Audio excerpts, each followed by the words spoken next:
Justin Caff est un peu sur la fin. Je vais envisager une nouvelle recette. Au lieu de te présenter, je vais te poser une question. La question unique. Ça fait quoi d'être maman? Oh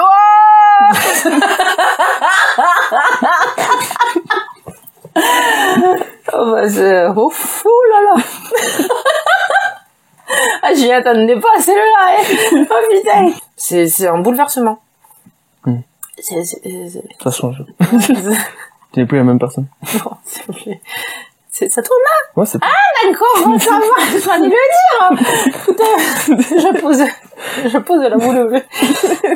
Non, bah ouais, tu passes par beaucoup d'étapes, en fait. Il y a toute une espèce de nébuleuse autour des mamans, tu sais, ou autour de la maternité, etc. Autant savoir que je voulais pas du tout d'enfant, moi. Quand j'ai eu 17 ans, je suis tombée enceinte une première fois. Et j'ai avorté parce que j'étais en plein milieu dans mes études, puis c'était pas dans des conditions top. Pour moi ça créait un problème, et du coup l'avortement ça résolvait beaucoup de choses. Bon, je suis passée par les péripéties des nombreuses critiques des personnes contre l'IVG, etc.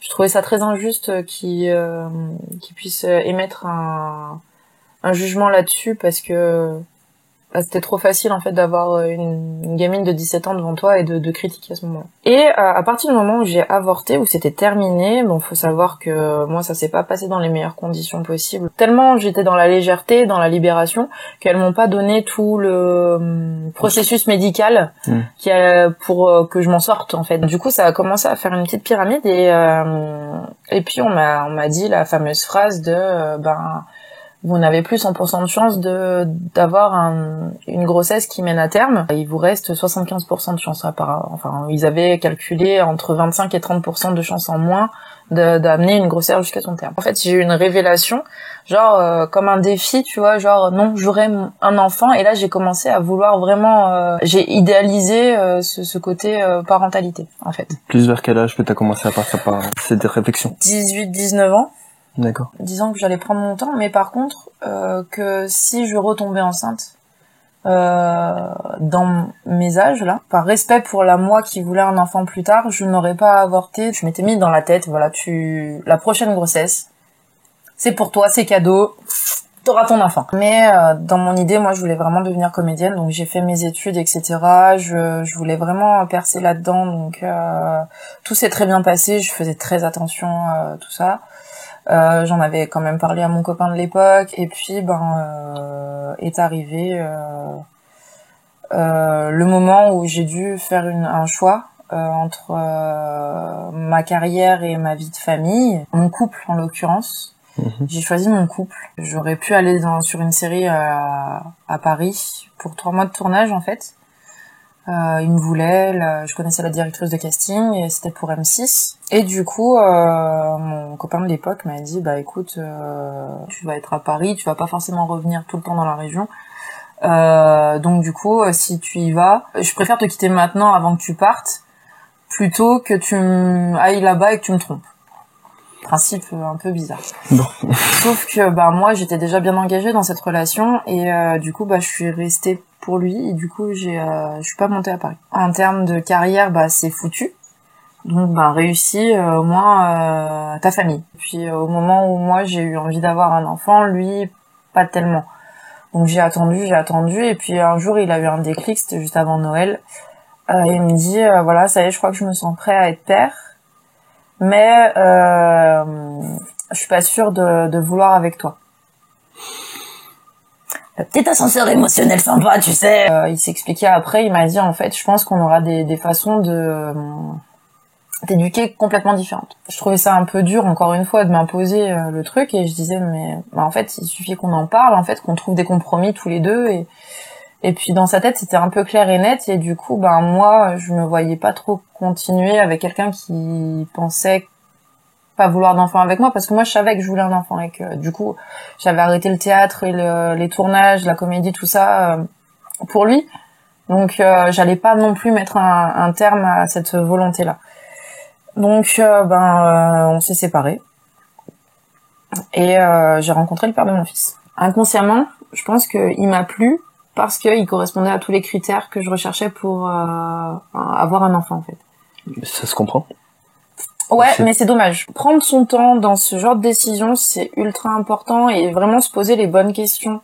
À savoir si vraiment on est fait l'un pour l'autre, si vraiment on se sent dans la durée, etc. Parce que en fait, je suis tombée enceinte au bout d'1 an et demi de relation. Donc j'arrête ma contraception en août 2019 et je tombe enceinte 1 mois et demi après. C'est-à-dire que moi, je pensais que avec toutes les hormones que je m'étais injectées dans le corps pendant bien 10 ans, j'allais mettre, je sais pas, au moins 6-7 mois avant d'avoir une grossesse, ou en tout cas, la moyenne, c'est 1 an à peu près. Et sachant qu'en plus, il y avait les 30% Et les 30% conséquences. de moins, ouais. Bah, après, c'était de mener une grossesse à terme, c'était pas forcément de tomber enceinte. D'accord. Là, c'est pour la précision, quoi. Du fait d'avoir arrêté la contraception, je me posais des questions sur le fait de est-ce que je veux vraiment avec cette personne? On se voit, c'est vrai qu'on se voit pas beaucoup. Comment ça sera notre vie avec le petit ou la petite? Et je commençais à rentrer dans cette spirale-là de questionnement. Et là, boum, j'apprends que je suis enceinte. 6h du matin, un mardi. J'étais, ouais. Du coup, je le réveille, je dis, il est positif, le test. Et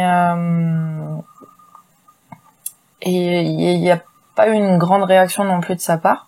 C'est que j'envoie un message à ma meilleure amie, genre, t'es sûre que ça veut dire que c'est positif ou pas? Et elle m'envoie une photo de son test à elle. Bon, on savait pas toutes les deux, tu vois. Elle me dit, et ça, c'est positif ou pas? Et le fait qu'elle tombe enceinte en même temps que moi, j'ai vécu ça comme un signe et comme quelque chose qui me rassurait énormément. Et du coup, je me suis dit, bon, ok, on sera deux, tu vois, on sera toutes les deux et on va faire ça toutes les deux, ça va être trop bien, ça va être un événement, ça va être bien. Et tu me permets de poser une petite question par rapport à ça? C'est que, bien sûr que, tu vois, genre, je suis pas père, peut-être un jour, je sais pas. Mais, en fait, quand il y a l'annonce, on espère quand même un moment d'équipe, tu vois ce que je veux dire? Et du coup, le fait que ta meilleure pote et ta meilleure amie soient tombées enceintes en même temps que toi, t'as ressenti ce côté équipe à deux? Ouais, en fait, c'était ça. C'était, je me suis dit, c'est très bizarre parce que déjà là, j'étais plus contente de partager la nouvelle avec ma meilleure amie qu'avec mon conjoint, tu vois. Ouais. C'était très bizarre. Et en même temps, je m'étais dit, regarde, avant avec l'ancien, tu t'étais dit que même si tu tombais enceinte, tu le gardais, et qu'il avait pas besoin de l'assumer, que toi tu serais capable d'assumer, tu te battrais pour ça. C'est comme si à ce moment-là, j'avais décidé de faire cavalier seul, mais sans le vouloir. Enfin, tu sais, sans en avoir vraiment conscience. Et le Covid est arrivé 3 mois après. D'accord. Ouais, 3 mois après, on entendait parler du Covid. On nous annonce confinement. Donc là, moi, je me dis, ouais, c'est trop bien parce que du coup, avec le père de mon enfant, on va être tout le temps ensemble. Et là, on va vraiment nouer ce lien particulier pour la grossesse. Bien sûr. Et en fait, pas du tout. Et ça a été de mal en pis, en fait. C'est...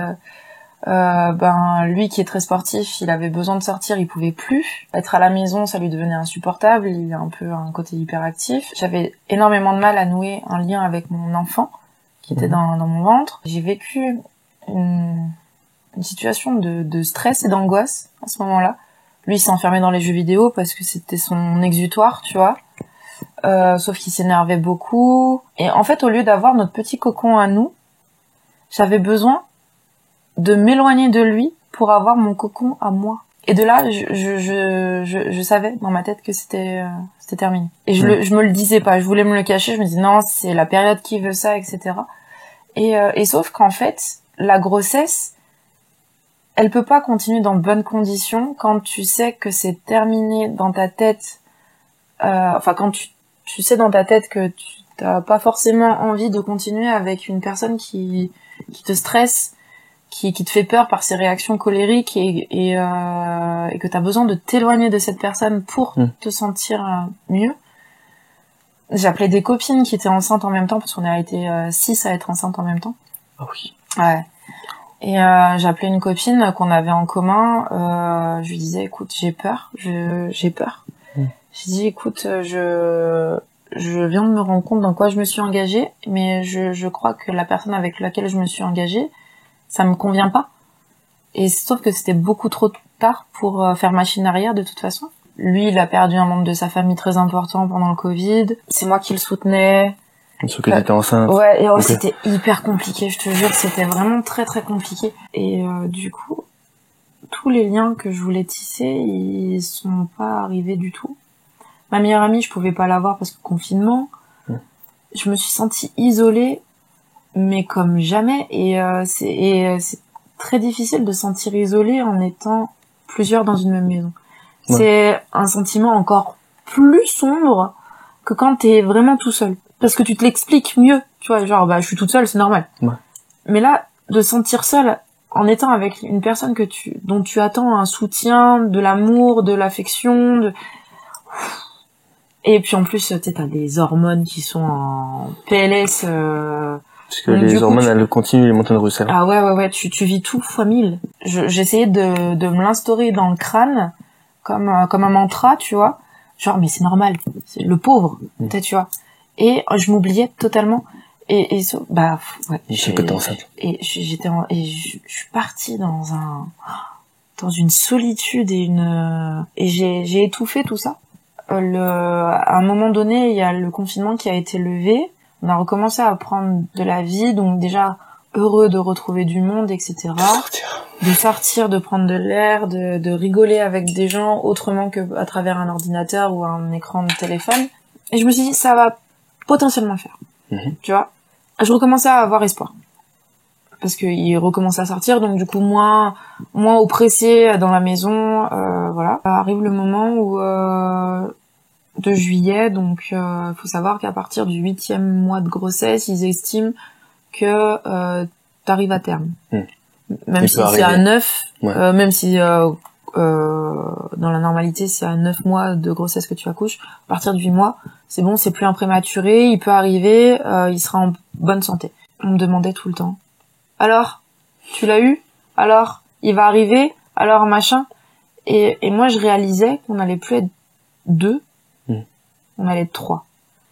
Je réalisais que j'avais pas eu le temps de me sentir sécurisée dans mon couple, qu'il y allait avoir une autre péripétie et que j'allais pas pouvoir me concentrer sur mon couple, mais du coup sur une vie de famille, sur mon fils. Et là encore, je recommence dans un cercle. Pendant 1 mois, ça a duré comme ça. Il faut savoir que Saul est arrivé avec 1 semaine de retard. On m'avait dit qu'il était très grand, très gros, et qu'ils étaient pas sûrs que je puisse accoucher par voie naturelle. Moi, dans ma tête, c'était non. S'il y avait pas eu le Covid, j'aurais voulu accoucher chez moi, dans ma baignoire, sans médicalisation. J'avais tout un plan, tout un projet, mais de A à Z pour cette grossesse, même avant de tomber enceinte. Et finalement, il y a rien qui s'est passé comme prévu. Et du coup, j'arrive à l'hôpital, donc ils voulaient me déclencher. Donc j'étais 1 semaine après terme, ils voulaient me déclencher, et sauf qu'en fait le travail commence à ce moment-là. Donc ça veut dire qu'à partir du moment où t'as commencé à perdre les os, t'as des contractions très régulières. De plus en plus violentes. Et j'étais toujours dans mon truc, je n'aurai pas de péridurale, je veux accoucher toute seule. J'ai tenu 10 heures avec de l'acupuncture, du bain, tout ce que tu veux. 4 pattes à recevoir des contractions toutes les 2 minutes, mais plus fortes les unes que les autres. J'ai dit, allez, va m'appeler quelqu'un, péridurale. T'es sûr? Oui, péridurale. Le sketch. Il y avait des intérimaires anesthésistes. Je tombe sur un Yougoslave qui ressemblait à François Damiens. Là, tu te dis, non, c'est une caméra cachée, c'est pas possible. J'imagine en train de faire des vannes. Ah non, mais ils avaient pas du tout l'esprit à faire des vannes. Hein.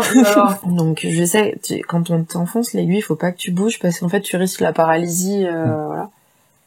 Et là, je fais que ça. Et je me dis, dans ma tête, ça y est, je vais plus avoir l'usage de mes jambes.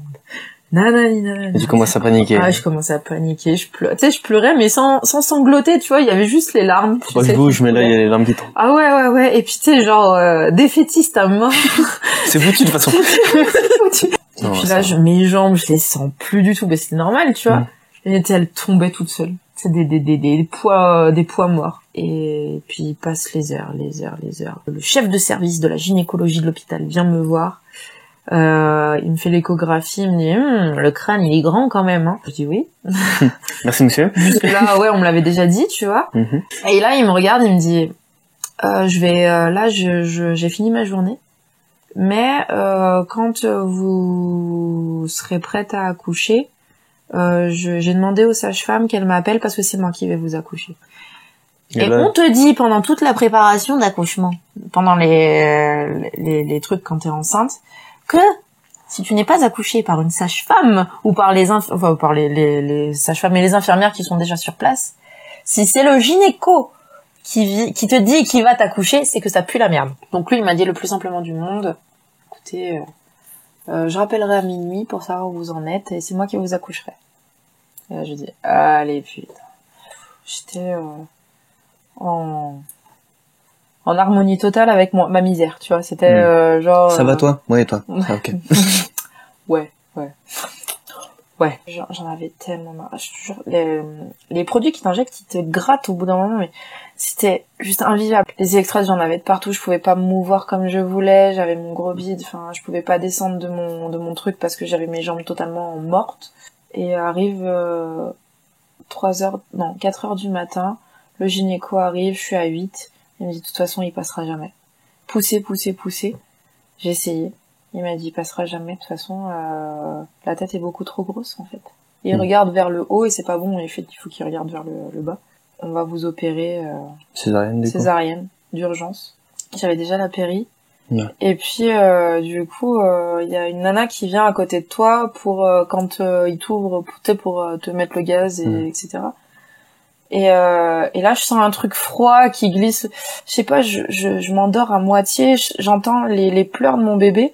Ouais. Mais je sens que c'est la panique de l'autre côté du drap. Parce qu'en fait, ils arrivent pas à le sortir. Ils bougeaient mon ventre, tu sais, dans tous les sens. Donc, du coup, ils me redécoupent pour le faire passer. Il le nettoie, je l'embrasse 2 secondes. Je me réveille toute seule, du coup, pas bien. Il me monte, je découvre mon fils. Et y a rien qui se passe. C'est-à-dire aucune émotion. Je le vois, je dis ok. J'ai pas ressenti l'amour inconditionnel quand je l'ai vu, j'ai pas ressenti la joie. Et j'arrive toujours pas à me l'expliquer, j'arrive pas à savoir si c'était la fatigue. Là aussi, il y a une énorme... Je te parlais au tout début de la nébuleuse. On est là pour parler, t'inquiète. Ouais, de la nébuleuse autour de la maternité. Être enceinte, c'est la plus belle chose au monde. Accoucher, c'est merveilleux. Sentir la vie, sentir que tu donnes la vie. Quand tu vois ton enfant, t'as un amour inconditionnel envers lui, que tu t'as jamais ressenti ça dans ta vie. Tellement romancé. En fait, c'est hyper glorifié dans l'esprit commun, que du coup, moi, qui n'avais rien vécu de semblable tout du long de ma grossesse, je me suis sentie vraiment... je suis une sociopathe, en fait. J'ai tellement voulu cet enfant, genre j'ai quitté mon ancien conjoint pour avoir un enfant, en fait, finalement. Et en fait, il y a tout ce que j'avais imaginé, ça ne se passe pas. J'avais tellement d'attentes. Il y a le père de mon fils qui est dans la pièce. Il reste pas longtemps avec moi, il m'adresse quelques mots. Je me souviens plus du tout de ce qu'il m'a dit. C'est très flou. Et puis il s'en va parce qu'il pouvait pas rester à l'hôpital vu qu'on était encore en période de confinement. Du coup, et moi je me retrouve toute seule dans ma chambre d'hôpital avec cet enfant avec lequel j'ai tissé aucun lien pendant ma grossesse. Et dans ma tête, je me dis, en fait, t'as une obligation d'assistance à cet enfant parce que c'est le tien. Tu ne le laisseras jamais tomber. Mais il y avait cette notion d'obligation qui tournait en boucle dans ma tête, genre, c'était pas par plaisir, c'était par obligation que je le faisais. Ça allait pas bien dans ma tête du tout.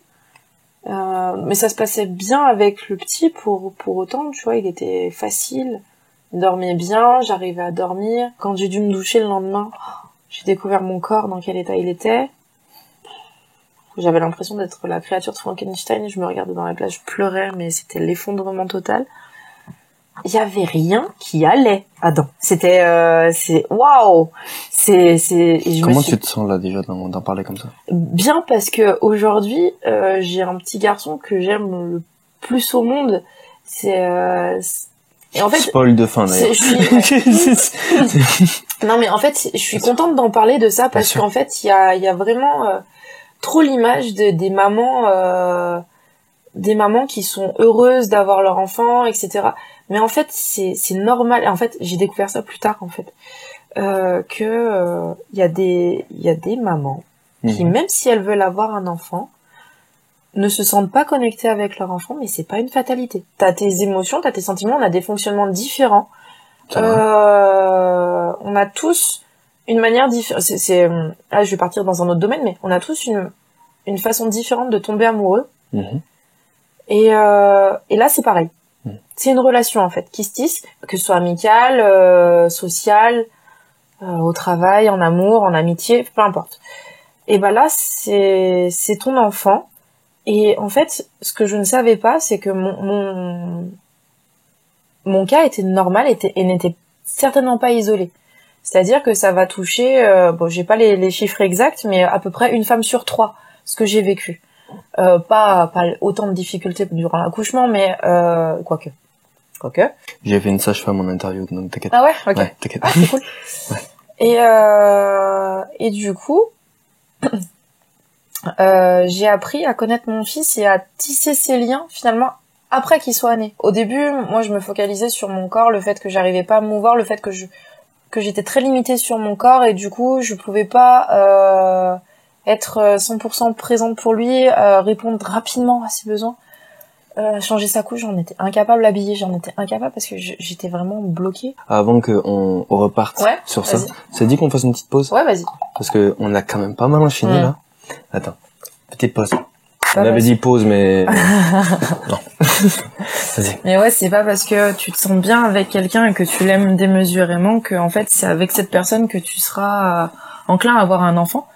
Et c'est pour ça que au final la phrase de mon ex-conjoint, le tout premier qui voulait pas avoir d'enfant avec moi, elle a pris tout son sens après coup. Maintenant, je trouve ça super courageux de l'avoir formulée. Je lui en ai beaucoup voulu pour cette phrase et au final, il avait totalement raison. Et si je me l'étais posée, j'en serais pas où j'en suis aujourd'hui. Enfin, les problèmes de garde, etc. Tu vois, les conflits.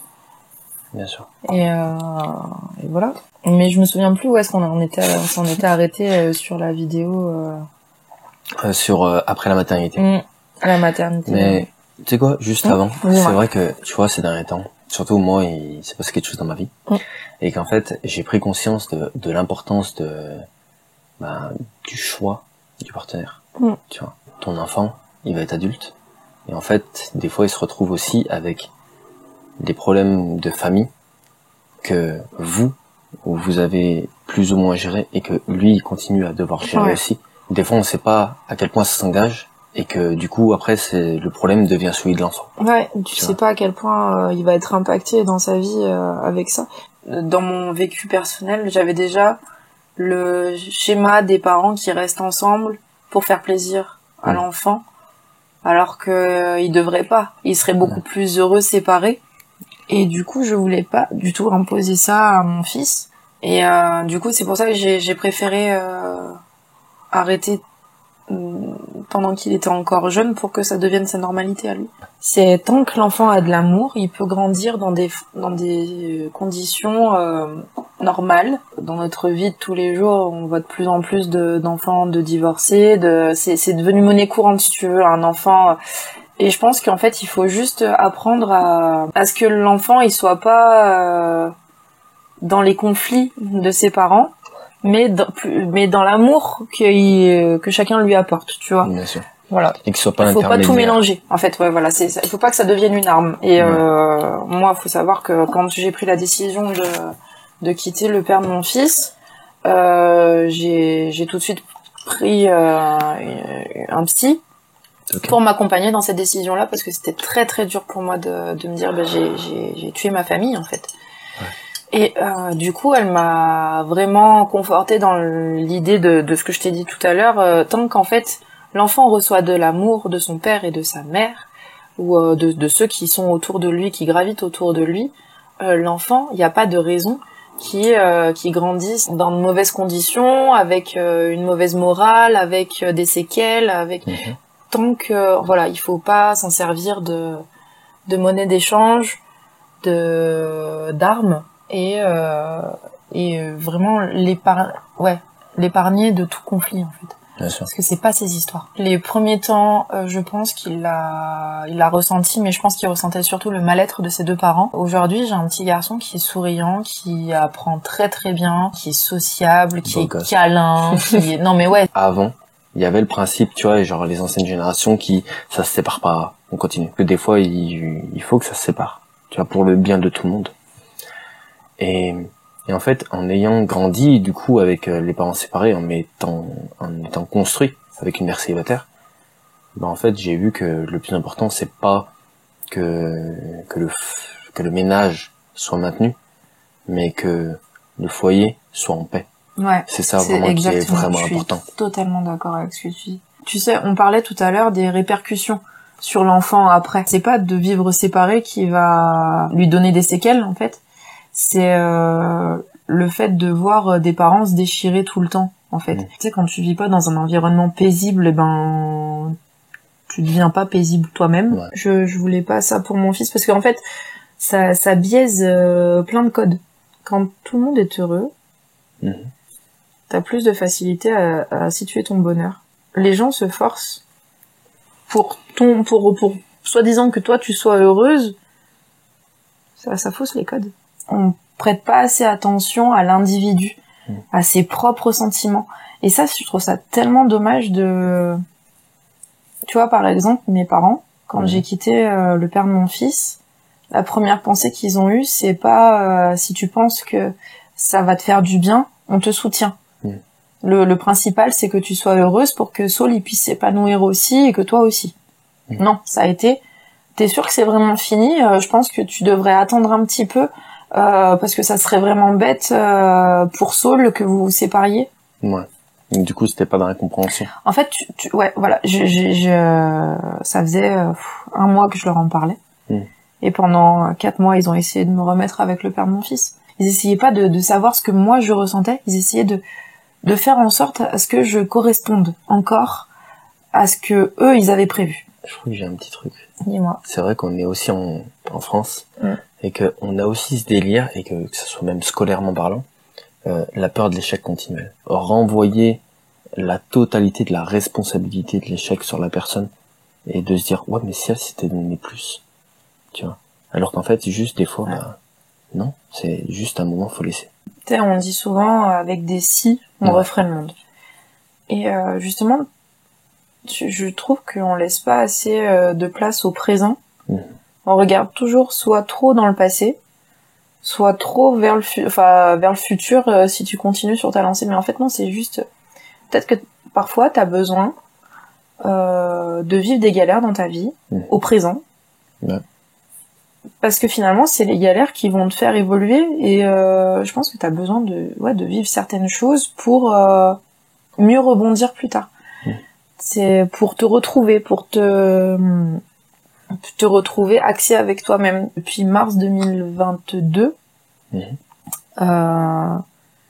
je vis dans une galère perpétuelle, dans un ouragan perpétuel où je sais pas ce qui va advenir de moi, vraiment. Mais je me suis jamais autant sentie vivante et en phase avec moi-même. Je me suis retrouvée, j'ai retrouvé une copine et j'assume tout ce qui m'arrive, tu vois. Et ouais, ça rentre pas dans les cases et ouais, du coup, il y a les sentiments de culpabilité, mais je pense que là, je suis arrivée à un stade où je suis complètement passée au-dessus parce que en fait, j'ai décidé de continuer et je suis trop contente d'avoir dit non mais c'est pas ce que je veux. Et pour une fois, et c'est encore une fois ma psy qui m'a ouvert les yeux là-dessus et je l'en suis très très reconnaissante. Où elle m'a dit mais en fait elle m'a posé une question. Elle m'a dit imaginez du coup que vous deviez quitter votre foyer par rapport à un boulot qu'on vous offre pour 15 000 € par mois. Mais du coup, vous devriez vivre 2 semaines exclusivement à Paris. Vous pouvez pas rentrer de Paris pendant ces 2 semaines. Est-ce que vous culpabiliseriez? Je dis bah non, mais parce que du coup, tout le monde comprendrait que pour 15 000 €, je sois plus dans ma famille. Elle me dit, vous vous rendez compte la tristesse de ce que vous venez de dire? Explique-moi, madame. Ouais, explique-moi, parce que moi je me dis pour 15 000, ça passe, tu vois. Elle me dit, en fait, vous estimez votre bonheur moins important que 15 000 € par mois. Et j'ai trouvé la phrase tellement forte. L'argent explique tout et excuse tout. Et là, je me suis dit, non, en fait. Mon bonheur, c'est ce qui prime, et peu importe si je vis des galères, effectivement, j'abandonnais personne. Je restais dans mon foyer. Et on avait une garde alternée, donc oui, forcément, j'aurais pas tout le temps mon fils, mais en même temps, j'étais là pour lui. Pourquoi là, on l'aurait plus compris parce que je gagnais 15 000 que parce que j'étais pas heureuse dans mon couple. Et c'est vrai que là, tu remets tout en question, tu dis putain, mais ouais. C'est plus compréhensible quand t'as un billet. C'est ça. Et je trouve ça tellement triste, en fait. J'ai juste putain de déclic, et du coup, en fait, cette phrase, elle m'a... Je comprends très bien. Et ça fait un petit moment maintenant, tu vois, que je suis sur les tournages, sur les interviews, etc. Et, tu sais, mais on me regarde des fois et on me dit, mais, tu sais, va taffer, en fait. Parce que là, tu taffes pas, tu vois. Alors que, en fait, je me couche à 4 heures du matin parce que je fais des montages. Que je me lève, que je suis tout le temps en mode, vas-y, j'appelle telle personne pour faire un tournage, pour faire des idées, etc. Bien sûr que je gagne pas beaucoup. Bien sûr que je gagne pas assez pour être calé. Si je faisais exactement la même chose, mais que j'avais 2 000 € par mois, on te foutrait la paix. Ou on te critiquerait encore parce que tu vas dire, ah ouais, non, on s'arrache le cul, toi tu gagnes autant, alors que tu fais que ça. Ouais. Et dans tous les cas, il y aura quelque chose à dire. Il y a toujours une critique. Je correspondais à tout ce que mes parents attendaient de moi. J'avais acheté ma voiture, j'avais fait mon enfant, j'avais un mec stable, le gendre idéal. J'avais fait construire ma maison, j'avais mon CDI, voilà. Et même là encore, il trouvait des trucs à redire, tu vois. Du moment où t'as compris ça, t'as tout compris. Tu dis, en fait, peu importe la situation, t'auras toujours des critiques. Donc en fait, suis ta voix. Même si t'as des critiques, continue, parce que de toute façon, même si t'écoutais les autres, t'aurais quand même d'autres critiques qui viendraient d'ailleurs. Depuis que j'ai décidé de m'écouter, j'ai rencontré des personnes formidables, notamment mon chéri, qui est l'une des personnes les plus formidables que j'ai pu rencontrer. Avec une petite part d'émotion que je dis ça. Vas-y, t'inquiète. Mais Prends le temps. Bah dis donc. Pourquoi ce café? Bah merde. Pourquoi là? Tu sais que t'es pas la première personne à pleurer dans mes interviews. Ouais, ça j'imagine.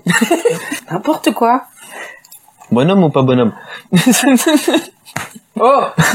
Non, mais en fait, je suis hyper reconnaissante d'avoir poursuivi dans cette voie, parce que je me suis entourée des personnes hyper importantes et qui, peu importe ce que je fais, elles sont là. Elles sont pas là par rapport à ce que je fais, mais elles sont là pour moi, peu importe ce que je fais.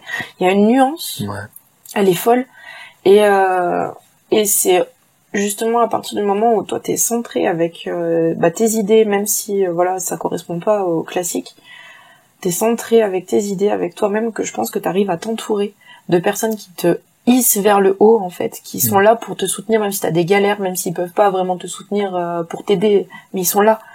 Tu vois, genre, non, change pas, tu vas t'en sortir. Je sais pas si t'as déjà remarqué ça, ou si je te l'apprends. Vas-y, dis-moi. Je sais pas. Mais maintenant, avec ce que je t'ai dit, tu remarqueras que beaucoup de monde s'entourent de personnes par rapport à l'activité qu'ils font, et non pas par rapport à ce qu'ils sont eux-mêmes. Parce qu'ils savent pas tellement ce qu'ils sont eux-mêmes, qu'ils se sont mis dans le monde du travail bien trop tôt. Les orientations, elles sont tellement limitées à la sortie de tes études. On te demande de choisir. C'est violent quand même, de demander à quelqu'un de 17 ans de choisir son orientation scolaire. Qu'est-ce qu'il veut faire, alors que t'as pas idée du monde incroyable de possibilités que tu as, qui s'offrent à toi. On te demande déjà de choisir quelque chose pour que tu le fasses pour toute ta vie. C'est d'une violence. Alors, et je me rappelle, et je vais te raconter ça. Je me rappelle, j'étais dans le bus, il y avait une meuf, il discutait avec elle. On était au collège, 3e, donc 15-16 ans. Elle me dit, du coup, tu vas faire quoi? Et en fait, moi, je lui dis, j'ai littéralement l'impression que il demande à un mec de 15 ans ce qu'un mec de 30 veut faire. Ouais. Et en fait, je comprends pas leur question. Et elle me dit, t'es bête. Ah, je te jure, à ce moment-là, je te jure, déjà, elle, en mode target, pas du tout. Mais je te jure que c'est ça. C'est que j'étais littéralement, et surtout, il y avait aussi un avis très important, c'était que ce que tu pouvais envisager, à cette époque-là, et ben en fait, il y avait le jugement des autres qui était très très fort. Il y avait un truc tout bête, c'était que en orientation, à un moment, j'avais vu un truc, c'était un peu de la pyrotechnie, un peu tu crées les poudres pour les feux d'artifice, etc. Soyons clairs, là, je suis adulte, tu me dis, il y a un mec, c'est ça, c'est mon pote, on discute toute la journée. Vas-y, raconte-moi comment tu t'as tu vois. Alors que, à l'époque, je vois ça, je regarde la fiche et tout, et je commence à lire, et en fait, il y a toute la classe qui se fout de ma gueule parce que je peux faire des feux d'artifice, alors que je suis juste en train de lire le truc. Et du coup, j'ai reposé la feuille. Ce truc bizarre, en fait, que tu dois suivre. Mais ils sont chanceux, ceux qui trouvent, hein.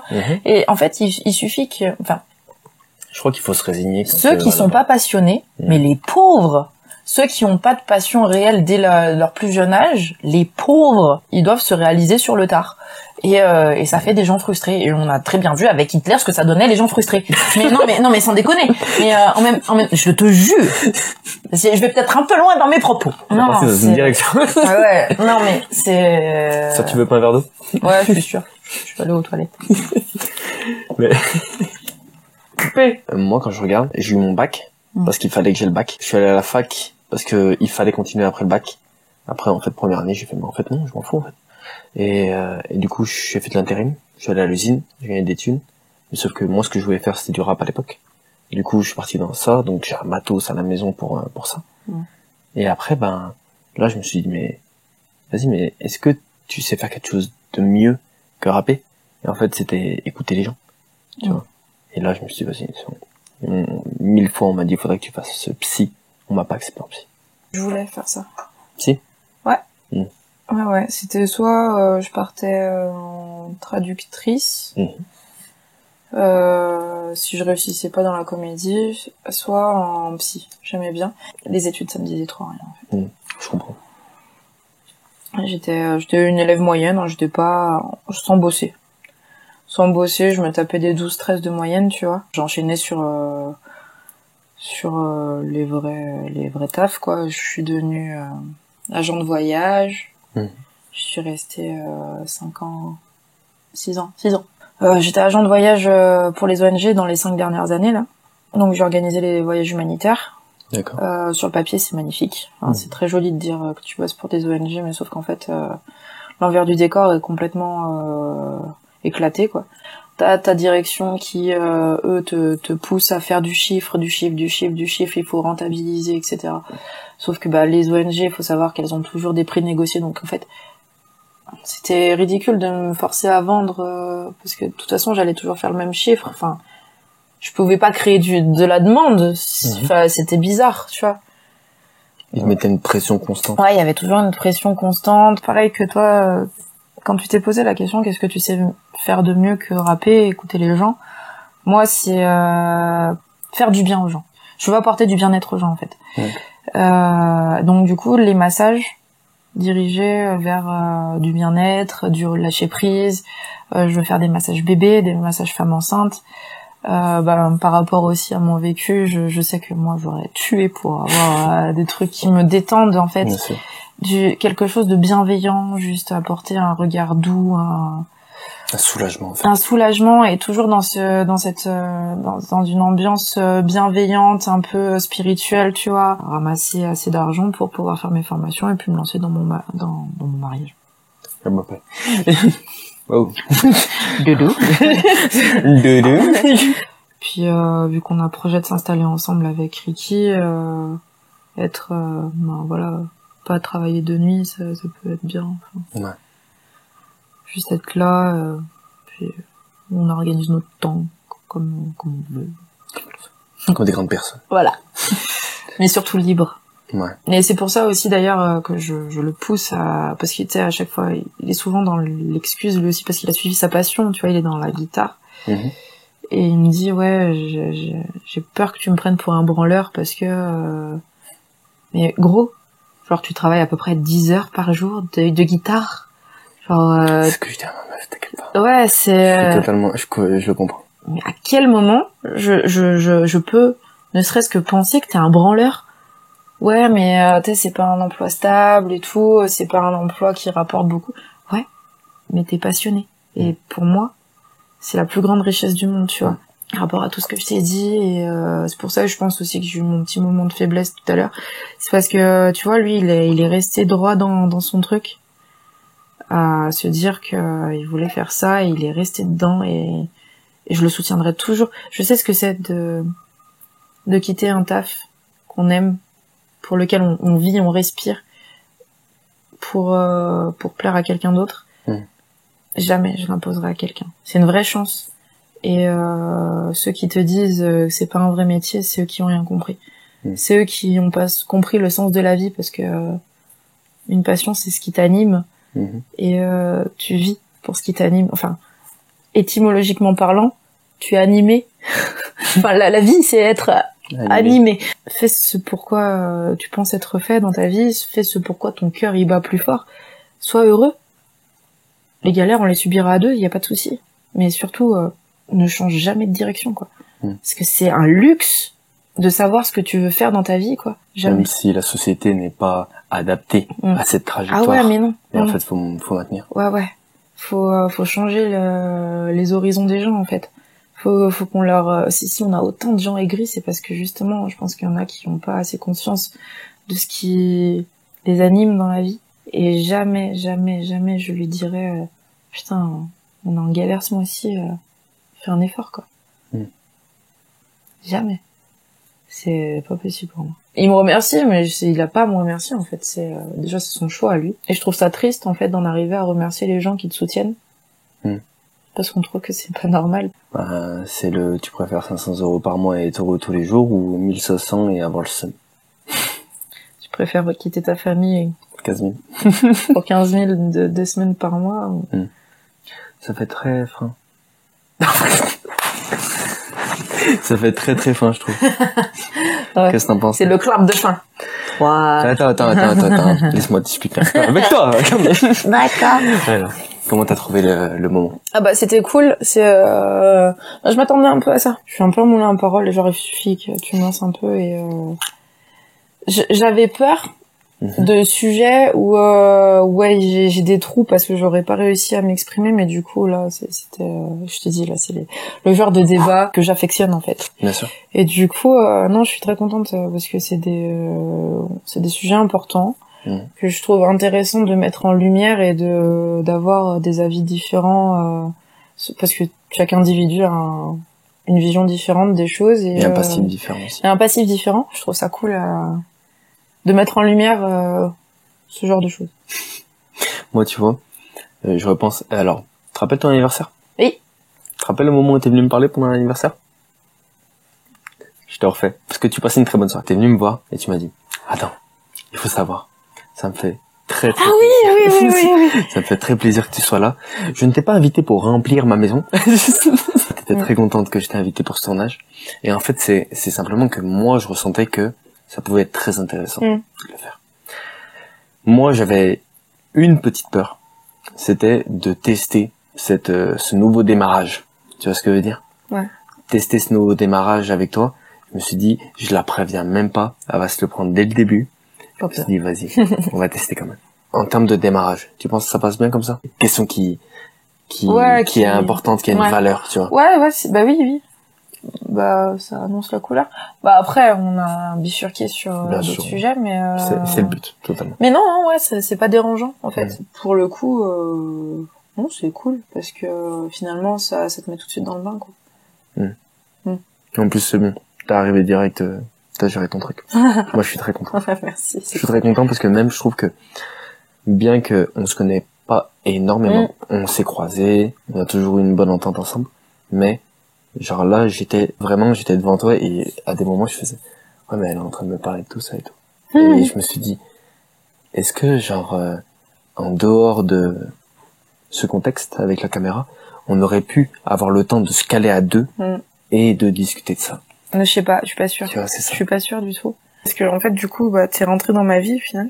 Ouais, tu me connais pas forcément sur cette facette-là. Bien sûr. La nana un peu plus sérieuse, un peu Bien plus. Sûr. Mais moi, j'aime beaucoup ces facettes des gens. Ouais, mais important. grave. Je trouve ça génial. Très je trouve ça trop génial. Je suis très contente aussi, déjà d'avoir réussi à alimenter à chaque fois, quoi. On va partir? Ouais. Vas-y. Alors, on se calme.